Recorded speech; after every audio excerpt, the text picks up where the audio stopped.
J'ai dit à la francophonie, aux représentants de la francophonie, vraiment de l'Union africaine, que même si on prenait un chien, on demandait à ce chien d'être candidat contre n'importe quel candidat de Patrice Talon, le chien va battre à plat couture. C'est ça la question.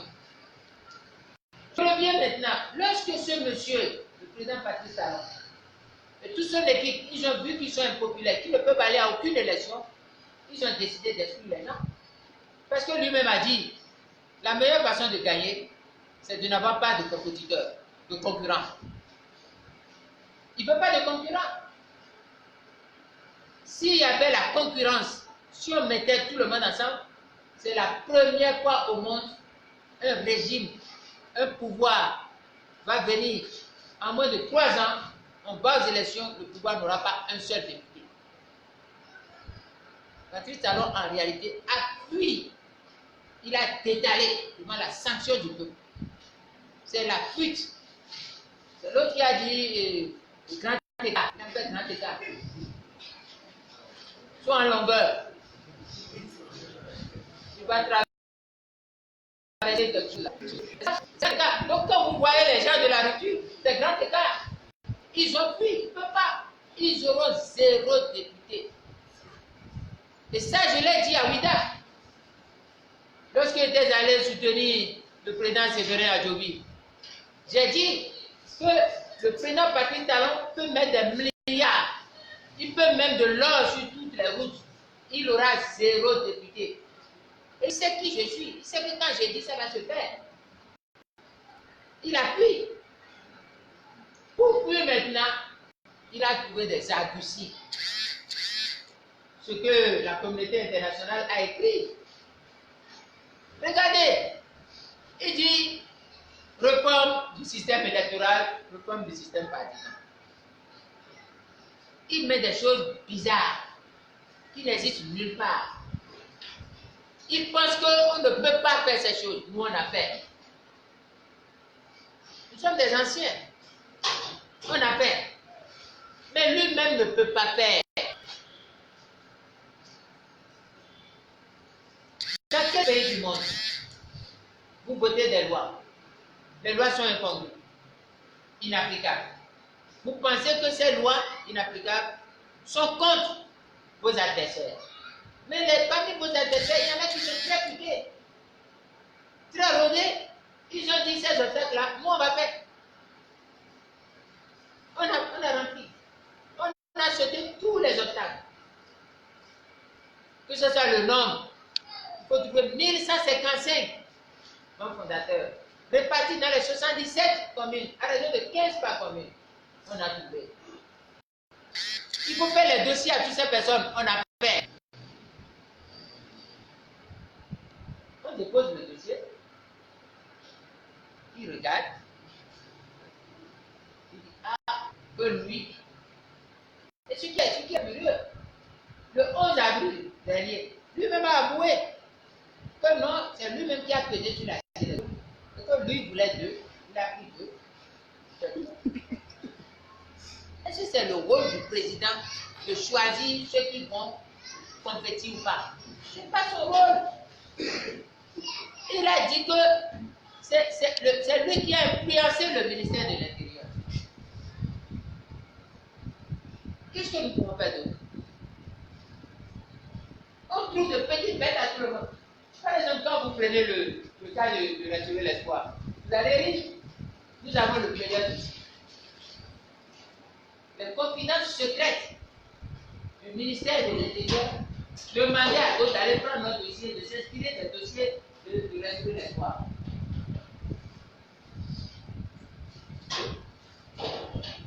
Mais le président, il trouve quelque chose.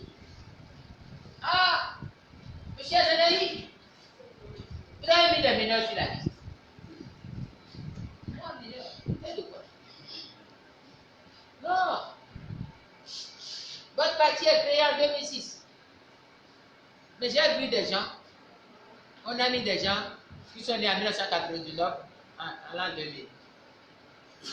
Donc en 2006, là, ils étaient des mineurs, vous avez ménagé. Deux hypothèses, c'est dit au président. Je suppose, monsieur le président, qu'effectivement on a mis ça dessus. Est-ce que c'est votre rôle d'étudier ce qui a été étudié et clôturé en 2006? C'est votre. Est-ce que c'est son rôle?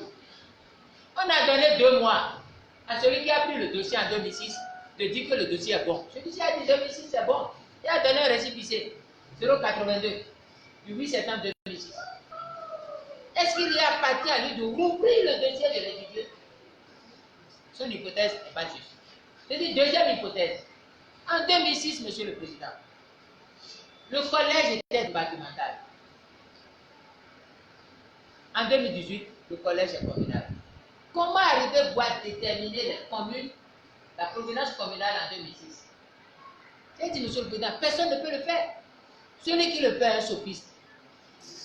C'est un affabulateur, c'est un troubleur d'ordre.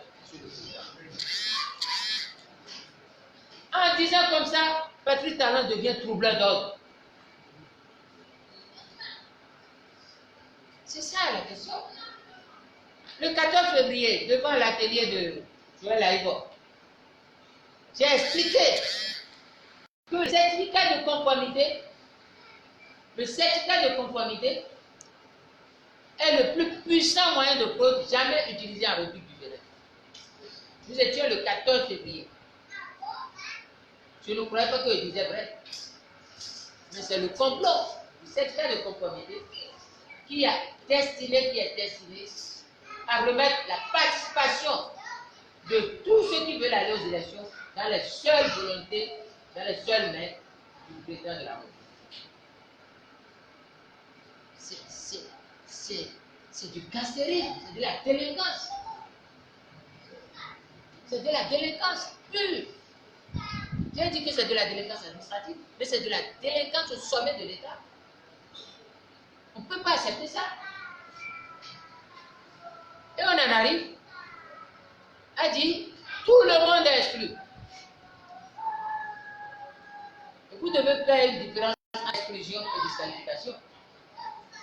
Les partis qui sont exclus, c'est des partis qui ne peuvent pas participer à cause du certificat de conformité. Et ces partis sont bien connus. Restaurer l'espoir, FCBE, USL. Et puis, les partis du pouvoir, mais qui ont dit qu'ils ne vont pas se soumettre, DUD et UDBM. C'est tout.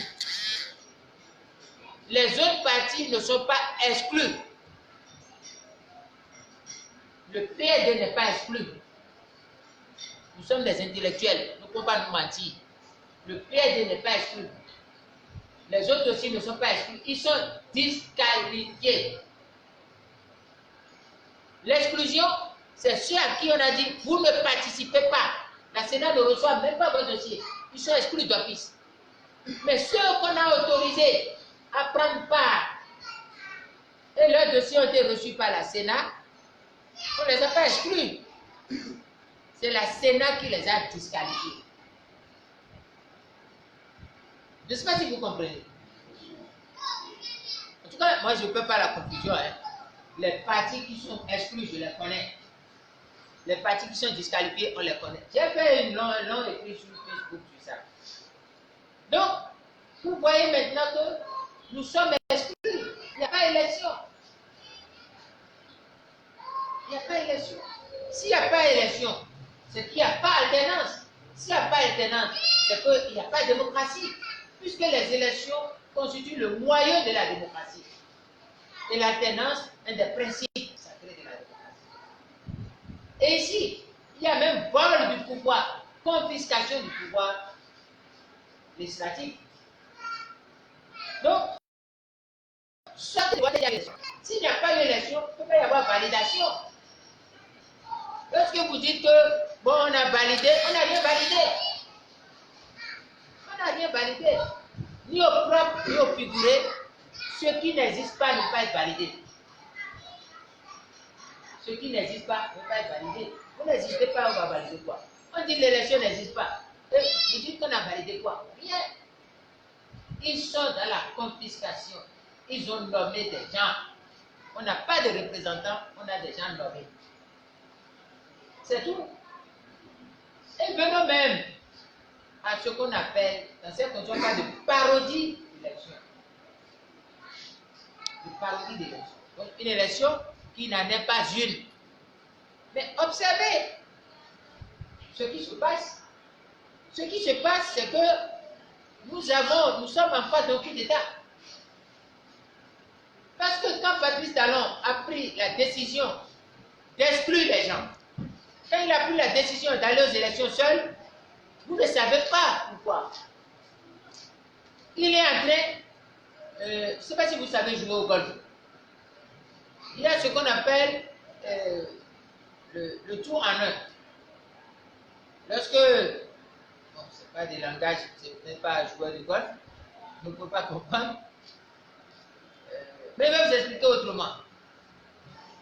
Il fait d'un coup, d'une pierre, 3 coups. Voilà. D'une pierre, il fait 3 coups.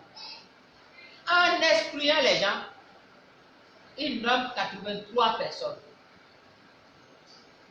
Et quand il nomme 83 personnes à l'Assemblée, il a la totalité de l'Assemblée. S'il a la totalité de l'Assemblée, il tue au Bénin le pouvoir législatif. Or, quelle est la fonction du pouvoir législatif dans la Constitution? Le pouvoir législatif a 3 rôles.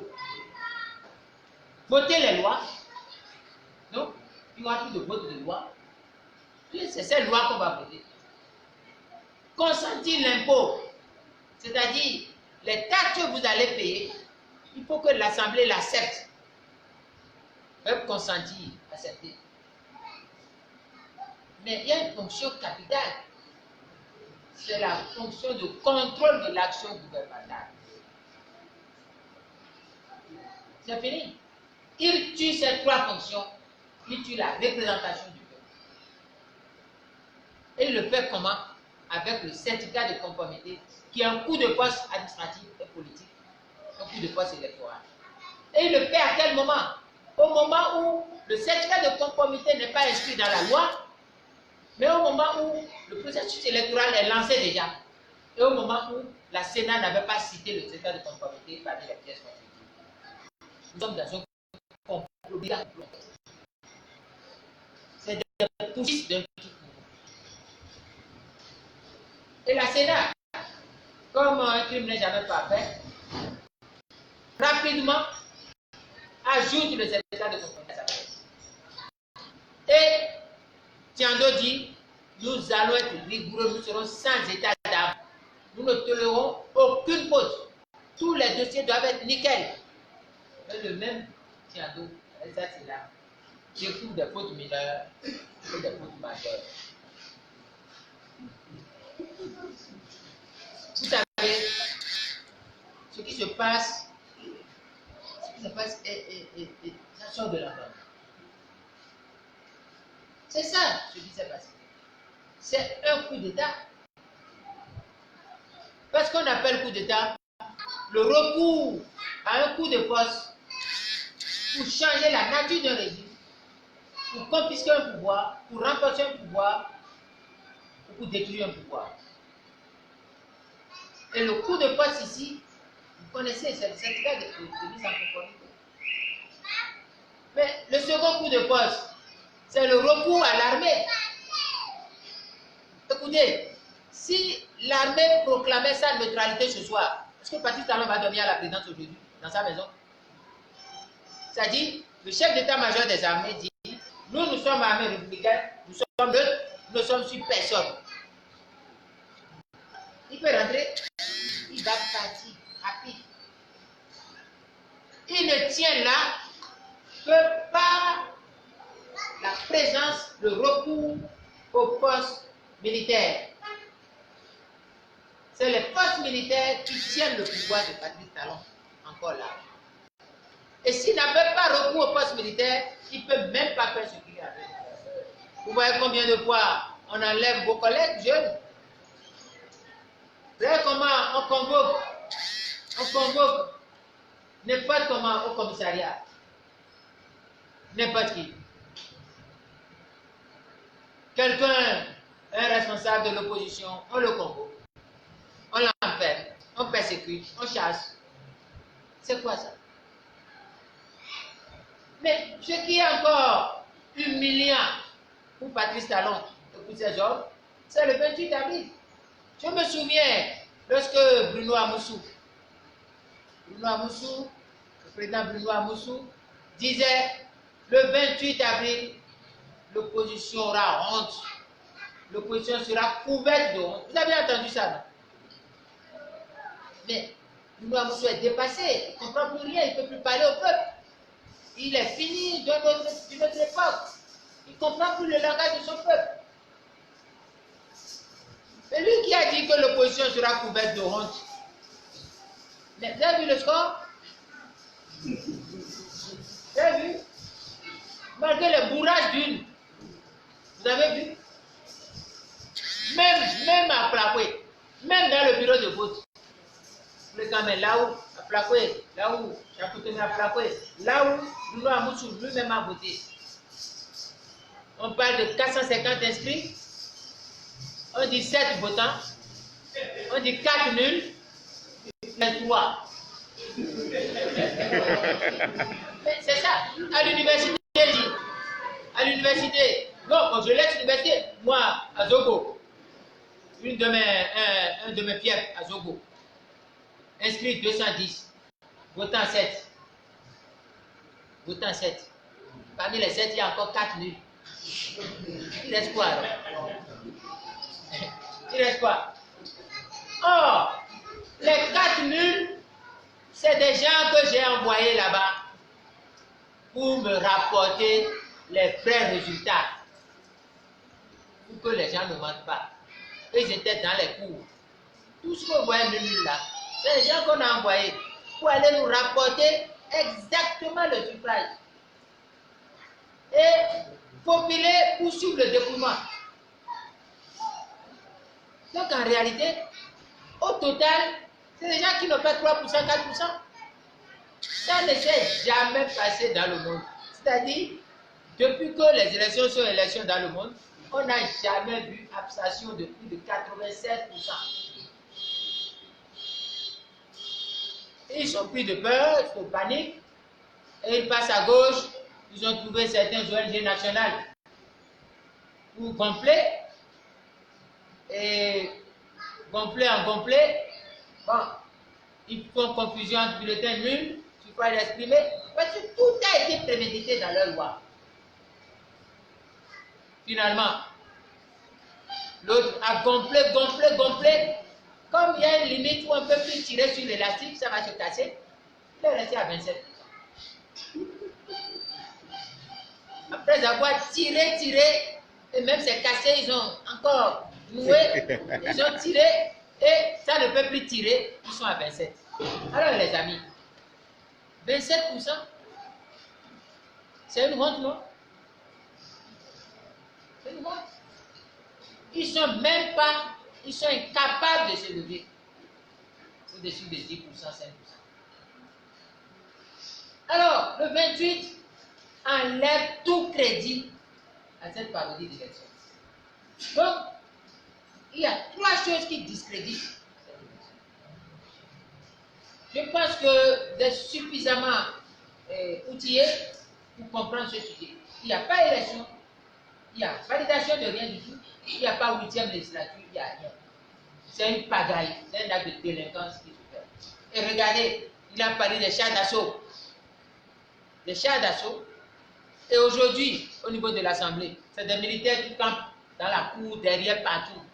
Mais, c'est à Gaza, nous sommes. Nous sommes à Gaza, dans les bandes de quoi là? C'est ça? On dirait que c'est un parlement du Hamas. Ou, je ne sais quoi. Aucun pays ne peut faire ça. Aucun. Voilà un peu détaillé, longuement détaillé, quelque chose que vous avez posé et qui peut être. Vous avez parlé des stratégies. Écoutez, nous avons plusieurs panoplies théoriques de stratégie. Mais un responsable fait un choix. Moi, je parle, je vous ai dit, je vais parler sans langue de bois, sans tabou. Dans les cas de ce genre, il faut conceptualiser l'événement. L'événement est hors démocratie. Patrice Talon sort de la route de la démocratie. C'est comme les fusées. Lorsque vous sortez de l'orbite, c'est fini. Vous tombez dans le décor. C'est comme un pilote d'avion. Si vous sortez des radars, vous chutez. Pour nous, c'est la même chose. Nous sommes dans un système antidémocratique. Nous sommes dans un déni de démocratie. Nous basculons vers un régime de type dictatorial, pervers, despotique. C'est ça ce que nous avons. Donc, à partir de ce moment, Patrice Talon et son pouvoir ont perdu, comme je l'ai dit, à la fois la légitimité et à la fois la légalité. L'autorité est illégale, l'autorité est illégitime. Qu'est-ce qu'il faut? À une autorité comme ça, la panoplie de l'action, c'est de lutter contre. Et la lutte peut prendre deux formes possibles. La violence et la non-violence. La rébellion ou la résistance. La résistance elle-même est un concept. Avant de venir ici, j'ai revu un peu le concept. C'est un concept qu'il faut comprendre. Dans la résistance, on fait une option. Vous pouvez, dans la résistance, faire une option de violence. Vous pouvez, au lieu de résister, dire que vous êtes des rebelles. Vous